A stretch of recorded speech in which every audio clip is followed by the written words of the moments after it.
Remain on the sidewalk or across the street. Okay, we are back in Portland, where at this federal building, protesters and federal agents have been clashing every single night for 3 months in a row now. I just said I'm in front of the ICE building, and all I could think was the police aren't going to come because I said I was in front of the ICE building. In my last Portland video, we talked about this journalist and a big friend of the channel. She covers this Portland story for me and you. She was ambushed by the protesters while on the phone with 911. The suspects fled the scene in a getaway car, but unfortunately, nothing might get done because the Portland police didn't arrest anyone or come to the federal building. Now, before we start the video, make sure to please like the video. It's the #1 way you guys are helping this channel, but it also helps others see the videos as well, and I think people need to know what's going on with this story right now. No one fucking scared you! Oh! This is the Federal Protective Service. The facility is closed and not open to the public. Stay out of the area of the driveway to allow for vehicular traffic. Remain on the sidewalk or across the street. So this video was actually filmed back in June. However, one of the alleged suspects happens to be in this video. The reason why I'm showing you this clip is because a lot of these protesters know the Portland police are not going to show up to 911 calls, especially to this area of Portland. So we're going to dig into all of this evidence and show you guys what happens when you get attacked in front of the Portland Federal Building. Real quick, make sure to please subscribe to my channel so I can give you guys more updates on this story. It's so underreported and people need to know what happens in Portland. I got on the phone with 911 and they were asking me if I would, where I was, and I couldn't think. I was in shock.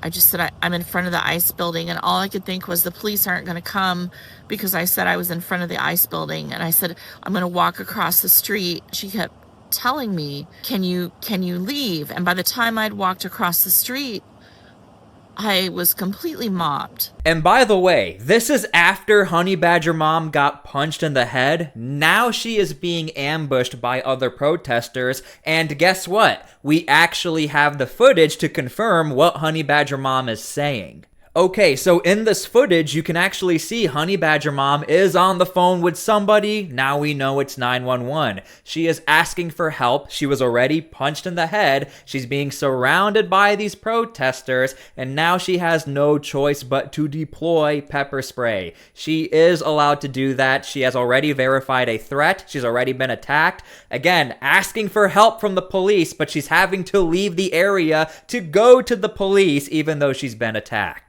Not over here. Yeah, you guys assaulted my friend. You assaulted my friend. Katie, go back. No. No, go back. Nope, you assaulted my friend. Now. Now, we back off. You back off. Listen. Show us your face. You should check on your friend then. Nope, who are you? Get the foot up, Katie. Who are you? Back up. Now, Katie Davis Court is a journalist who was on the ground, a good friend of Honey Badger Mom. She witnessed everything, so she decided, I'm going to film the alleged suspects who are trying to flee the scene. And by the way, before you all ask, yes, all of the alleged suspects have been identified due to independent journalists and independent investigators.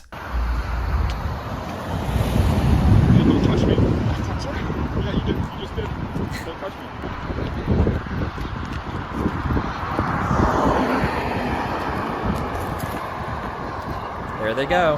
Oh. Hey, man. So, Katie Davis Court had the intuition to film the getaway vehicle, and that was enough for independent journalists and independent investigators to get all of the information they needed to literally identify everyone who was connected to this vehicle. But again, because the police did not make an arrest and they didn't do their own investigation on the ground, we're sort of at a standstill. And I had actually seen several cop cars go by. No sirens, no lights. And it was just a miracle I even saw them up on Macadam.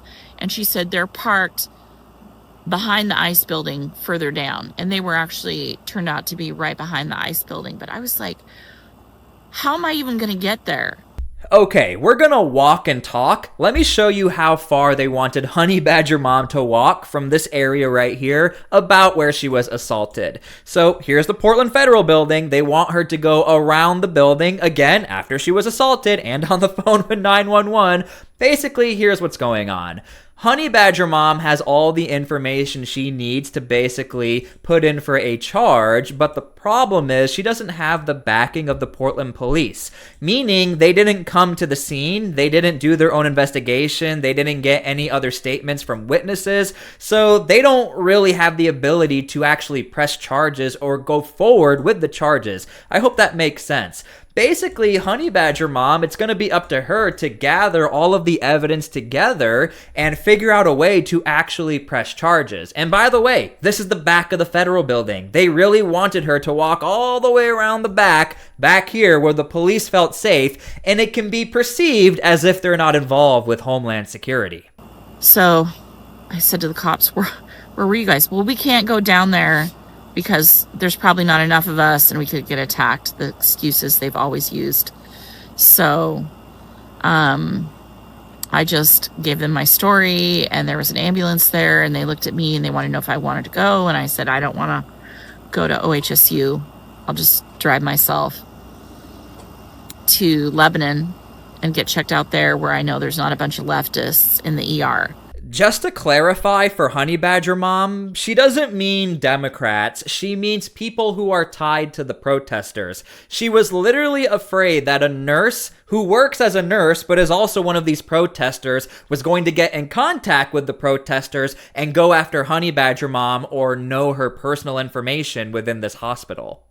Now I need to chase down, we figured out who did this, but we have to find them. And it sounds like that I'm expected to do all the work of identifying people. So anyway, if you've listened this far, thank you so much. I really appreciate you and everybody's support and calls and prayers.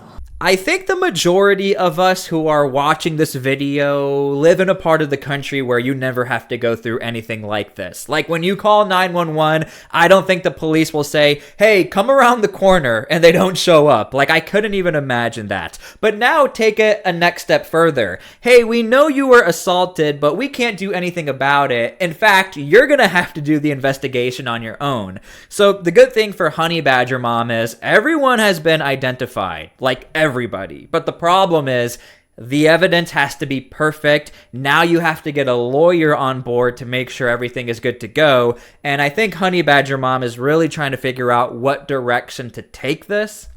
24-year-old Robert Jacob Hoops appeared in federal court Monday accused of multiple offenses, including aggravated assault of a federal officer and damaging federal property during what prosecutors call a violent protest at the ICE office on South Macadam Avenue in Portland. I want to show you how difficult it is to prosecute somebody in Portland, especially involved with this ICE building. Basically, right now, there is a man who is being prosecuted by Homeland Security for smashing the front door and window and throwing rocks at a Homeland Security agent, yet Homeland Security still had to get the most perfect evidence ever to sway this judge.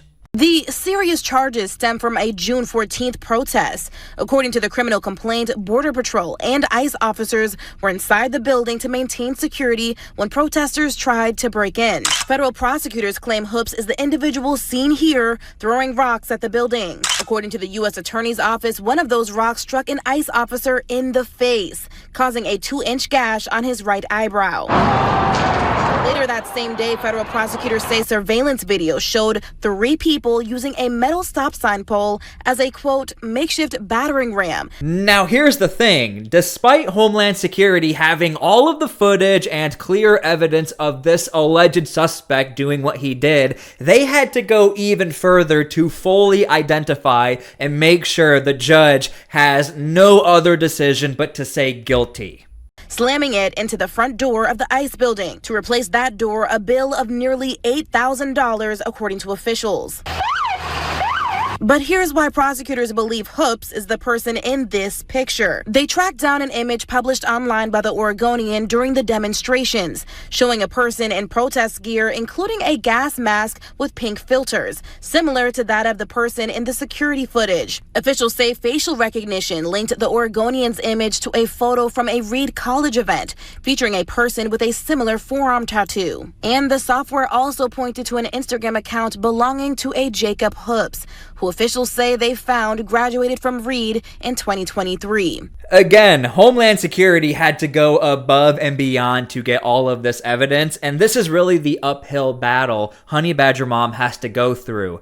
I don't want to give away too much information, but all I'm going to say is this. There is a lot, and I mean a lot of confidence. We're talking like 99.5% confidence.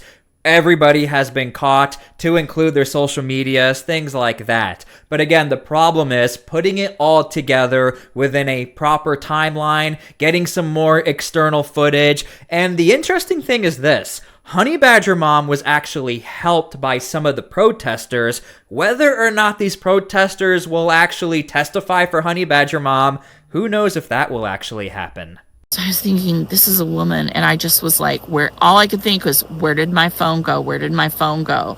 Because they'll take your phone, and I was on the line with 911, so it was open. And I ended up, the protesters, some of the ones I had been talking to, pulled her off me. And I will say that there are leftist accounts online that are completely excoriating these people for helping me, saying I deserved it, and that was wrong, that they kept me from getting what I deserved, which is so crazy to me. But I'm grateful for them. There were at least 6 or 7 of them, and they know who they are. So, I mean, this was literally a godsend. We watch these protesters and clashes every single night. Who would expect that the few who were there that night were actually there to protect and help Honey Badger Mom, and they also helped her and escorted her to the police. And you heard it straight from Honey Badger, they're now getting attacked by their fellow protesters. But the other thing is this. The city is well aware of what's happening in this area, but they know if they start to turn a little bit and look like they're helping out Homeland Security or these journalists, the protesters have made it very clear, we're going to start to turn on you. But once the group headed inside, instead of waiting for public comments, they decided to ask the council about the permit head on and all at once. Agenda item 12 has been pulled from Members of City Council, if you do not give us an answer here and now, forcing the council to take a recess and halt the meeting. revoke the ICE permit! Revoke the ICE permit! There's people complaining about the protesters. If you want the protesters to leave, revoke the permit. Get ICE to leave. Hold them accountable. During that time, and even after council returned, Councilor Angelita Murillo spoke privately with attendees about the permit for more than 30 minutes. And that city councilor is on record to include on my YouTube channel. She supports what these protesters are doing. So instead of trying to help out the journalists, trying to work with the federal agents, the city has made it very clear we are on the side of these protesters, but we don't want to revoke their First Amendment rights is what they're calling it. So again, even the city is under threat of these protesters now going after them, and directly connected to the city is of course the Portland police, who are also under threat, undermanned, and do not want to get involved with these protesters. But the consequences are for the actual people in the area who are trying to do the right thing,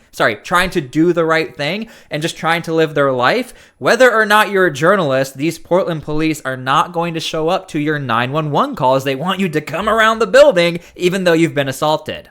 Antifa and all the rest of those assholes are not going to bully me. I'm going to Portland and I'm going to Seattle. Just like I went to Chicago, like I went to New York. But when I go to Portland and Seattle, it's going to elevate that issue up here. Now, I know for a fact there are people connected to the Trump administration who are aware of this particular story, of Honey Badger Mom and the situation in Portland, obviously. So whether or not other higher officials are going to get involved with this, Only time will tell. Again, now this is technically an active investigation, not from the Portland police, but from the independent journalists who are trying to keep things a little hush-hush. Now, you can go follow those independent journalists because they put out a lot more information out there that I'm not allowed to talk about due to certain guidelines. But anyway, that is pretty much the story as far as everything we know surrounding Honey Badger Mom and the situation at Portland. As it stands, we probably won't be getting a lot more Portland content anytime soon because the journalists do need a break. They get attacked pretty much every single night they go here, and unfortunately the line has been crossed. So make sure you guys are subscribing or following those other journalists. Make sure you're please subscribing to my account for more updates on this story when we get them. Thank you guys for everything. God bless, and we'll see you all later.